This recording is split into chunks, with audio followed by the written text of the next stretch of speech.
Oftentimes, you won't know what healthy love is or healthy dating is if you haven't studied it. So many people focus on the red flags, what not to do. Today, we're going into the green flags, what you should look for.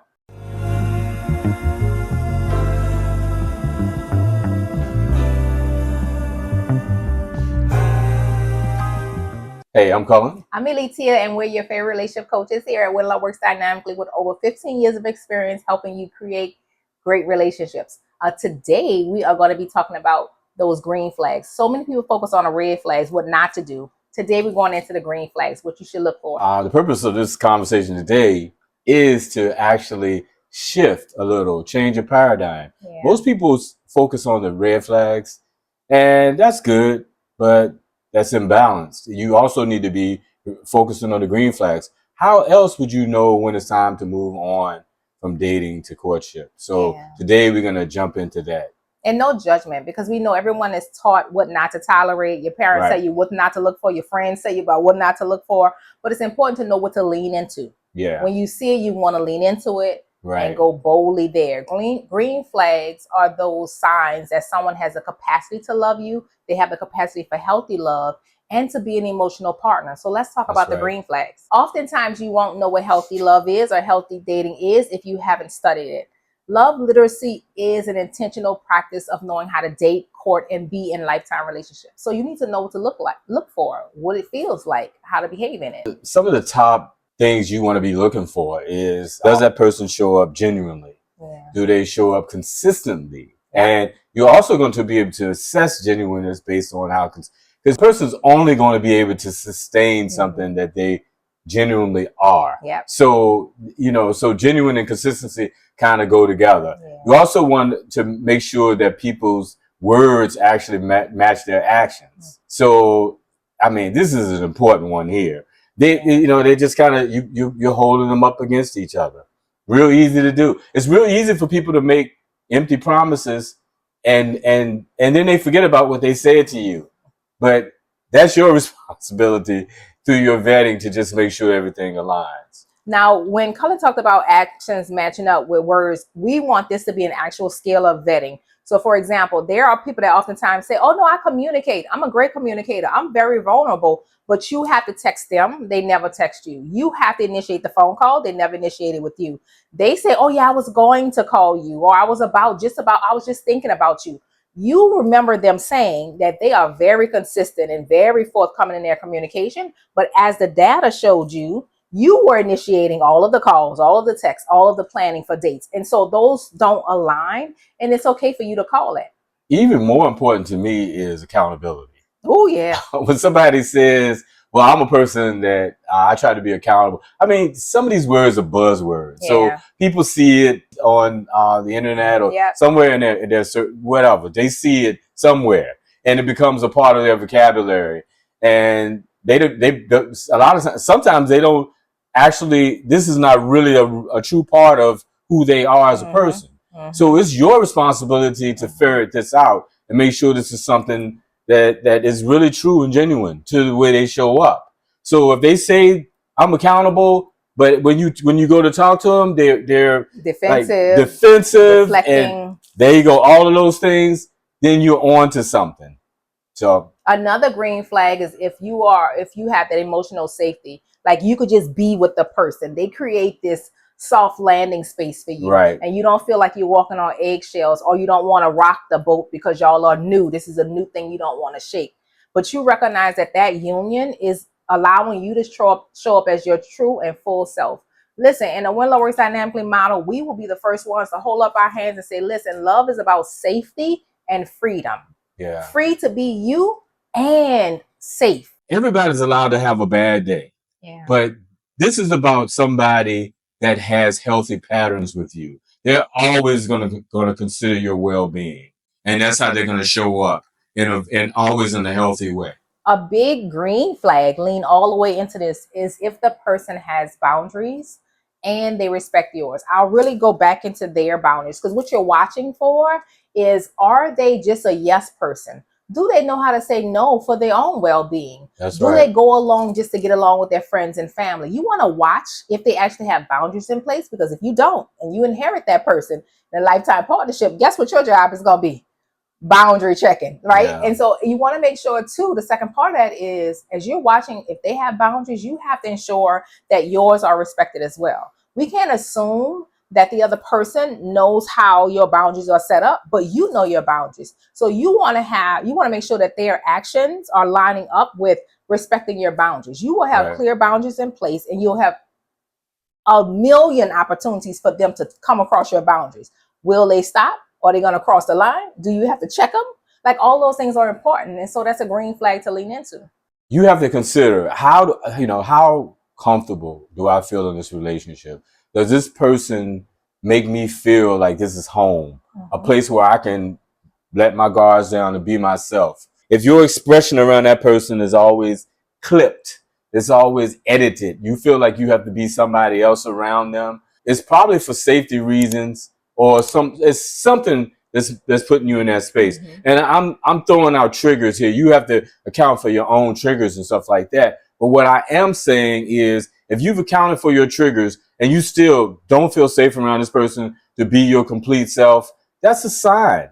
You have to honor that. Remember, this is not an audition. You're not trying to get the part right and win the part at the expense of being your most genuine self. You're not. This is not acting. It's not going to be a trailer where you get to go sit down and get your lines together and come back. This is real life. You have to. The only thing that's going to be sustainable is you being you. So, if you're one of those people that can spot green flags, that's awesome. You're ready to move on to the next level. I mean, that's the best thing that could possibly happen. If you're able to see it, you're able to grow, because this is going to be fundamental in you growing and building together. Now, if you're one of those people that your green flags actually fall into your blind spot, another story. Reach out to us. We can help you. As a matter of fact, we're going to start with your relationship profile. You have to get clear on what you need, what you want, your values, your desires, and how you have capacity to be a partner. Now, listen, if you have all your green flags adding up, you can see them clearly. It's time for you to not only approve that clarity. This is not a casual journey, but you're ready to move from dating into courtship. Let me tell you something. This is my best advice to you. Be bold about your intentions. If your goal is to be married, say it. Tell that person up front. This doesn't make you thirsty, because you're not saying you want to be married to them. You're saying you want to be married. This is your goal. No different from, I want to go to college. And you haven't declared a university yet. Or I want to be an Olympian. I think why is this any different? Yeah. Please be declarative. Be bold about your decision.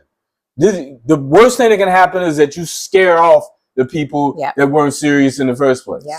Listen, dating into courtship is all about where the work begins. Courtship is very intentional. And our members, we walk them through this very grounded level of being in 3 C's, right? The first C is clarity. You want to see things quickly. Your vetting is really tight. The second C is all about confidence. The more you practice healthy relationship and love skills, the better you will get at it. And finally, the third C is control. You don't just go along and be on a vibe and chilling with people for 3, 6, 7, 8, 9, 10 months. You are controlling your relationship journey. So those 3 C's are very intentional along this road to relationship success. I especially want to reach out to women with regard to this, because over the years with our clients, and I'm only talking about our clients, with our clients, we've seen a lot of people that they admitted to us, they were raised to just kind of go, have people ask them out on dates, and they never asked people out on dates and stuff, like, or approach people they were really interested in. I'm telling you, not take control as early as dating, and definitely in courtship. You take control of who's going to be available, who you want to be involved with, and then really be on top of your profile, because this is so important. Yeah. So we're asking you to be way more take more ownership of the direction. You're going to have to break every tradition. Oh, you don't approach a man. Listen, statistically, you're going to have to start approaching men, because the people that will be aligned with you, you'll probably be less likely in interacting with them on a daily basis. So you have to get out there and actively date, and you have to approach more. Right. Also, I know we're talking about the end of dating and transitioning into courtship, but remember, you also have to be responsible. Pause your dating apps. It's time to pause or log off your subscription for a while if you have your person, because if you found someone that aligns with your values, your pace, and your commitment, it's time to pause that app, because it's not fair to have 16 people in queue and you over here courting this person. That's not fair. You want to be intentional with the connection that's in front of you and give it your full energy. So make sure you haven't left any app subscriptions open, any people on unread that's hoping that you call them back. Close all that communication and give this new connection your full energy. That's right.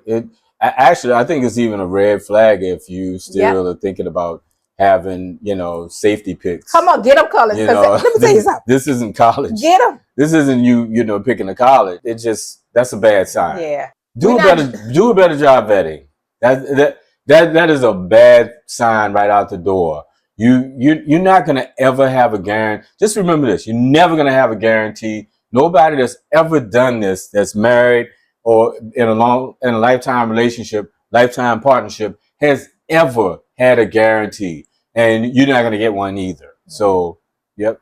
The end of dating means the beginning of courtship. It's a transition. Right. It is a transition. Right. It is a transition.